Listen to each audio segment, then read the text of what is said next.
Hi అండి. చూడండి, టమాటాలు తీసుకున్నా, పాలకూర తీసుకున్నా, ఇప్పుడు మిరపకాయలు కూడా తీసుకుంటున్నా. నానమ్మా రాత్రికి ఏం కూర చేయాలి చెప్పు? పాలకూర పప్పు చేద్దామా? రేపు పొద్దునే వేసుకుందాం పప్పు, సరేనా? రాత్రికి టమాటా కూర చేసుకున్నాము.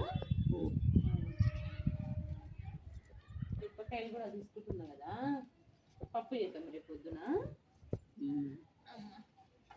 సరేనండి, ఇంకొన్ని మిరపకాయలు తీసుకుంటా. మిరపకాయలు సరిపోతాయండి, చాలా సరిపోతాయి. ఇక్కడ కూడా ఒక పాలకూర చెట్టు ఉంది. ఏడ ఉంటే తెచ్చి పెడితే అట్లే మనకు వస్తుంటుంది అన్నట్లు తీసుకోవచ్చు. ఇవండి చూడండి, టమాటాలు, పాలకూర, మిరపకాయలు బాగున్నాయి కదా. ఇప్పుడు పోయి వండుకోవాలి. ఇక బాయ్ చెప్తున్నావా? సరేనండి, బాయ్. వీడియో నచ్చితే లైక్ చేయండి.